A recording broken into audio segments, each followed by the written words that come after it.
District, SODA, 2021. Nauhan is a first-class municipality in the province of Oriental Mindoro, Philippines. Based on the 2020 census, it has a population of 109,587. Nauhan, being the largest town in the province of Oriental Mindoro, with numbers of elementary and secondary schools all over its 71 barangays, schools have been clustered into Nauhan East, West, and South. Nauhan East is composed of 21 elementary schools, 8 seaside, 2 lakeside, and 11 lowlands, with 5 flooded zones. On the other hand, 5 secondary schools, which are 2 seaside, 1 flooded zone, and 2 non-flooded zone. These schools are supervised by yours truly as district supervisor. The secondary schools of this district is composed of Nauhan Municipal High School, headed by Dr. Edralyn G. De Los Reyes, with 2 extensions, Pinagsabangan High School of Sir Ramiro Masanta and Bakungan High School by Sir June Maranan. Melgar National High School headed by Ma'am Agnes Talagtad and Masagi National High School of Ma'am Ednalyn Ramiro. These schools cater students from almost 35 barangays of Nauhan, from lowland, seaside, and lakeside part of the town.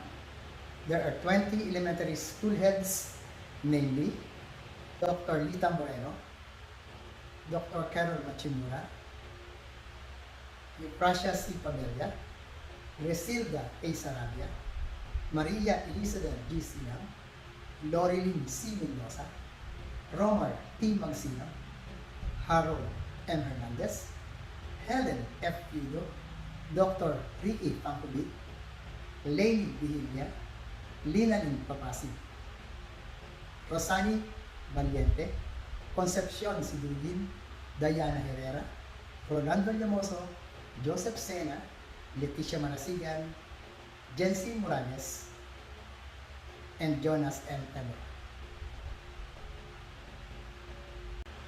Since the unexpected occurrence of COVID-19 pandemic in 2020, the Department of Education has been confronted with the challenges of achieving quality and excellence in education, both in elementary and secondary levels.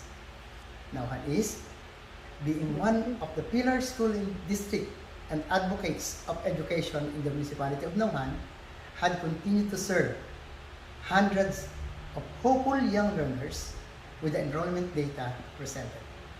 For the status of the schools in Nauhan East District, we have 21 public elementary schools, 5 secondary schools, 2 private elementary and 2 private secondary, and 8 learning centers with a total of 38.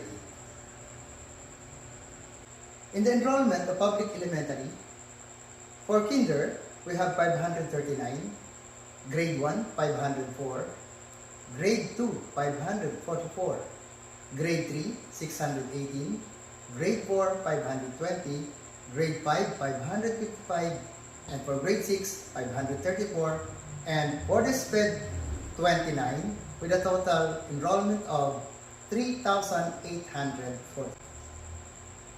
For junior high school, we have 440 in grade 7 and 406 in grade 8. And in grade 9, 435, and grade 10, 420, for a total of 1,701. For senior high school, in grade 11, we have 294, and grade 12, 361, for a total of 655. For the enrollment in private elementary, in kinder, we have 7 enrollees, grade 1, 8, grade 2, 9, grade 3, 13, grade 4, 10, grade 5, 13, grade 6, 15, with a total of 75 enrollees.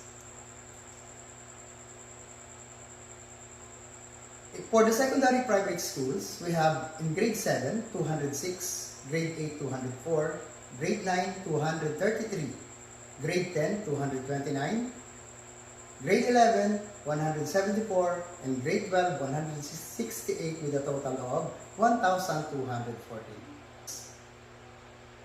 For BLP, we have 9 enrollees. In junior high school, 80, with a total of 89 enrollees in ALS.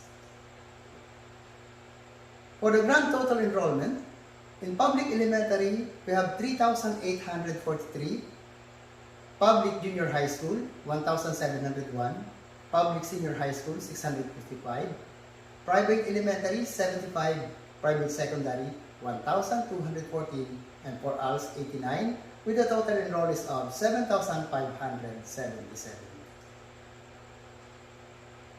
We have different strands offered by the different schools here in Nauhan East District. For Nauhan Municipal High School, they offered STEM, ABM, and UMS. In Melgar National High School, STEM, ABM, GAS, TBL, HE. And in Bakungan, UMS. For the secondary personnel, we have the teaching and non-teaching in junior high school, 81, senior high school, 18, non-teaching, 11, job orders, 4, municipal funded, 10, with a total personnel of 124. In terms of teacher-pupil ratio, in elementary, we have 1:23, junior high school, 1:21, and in senior high school, 1:36.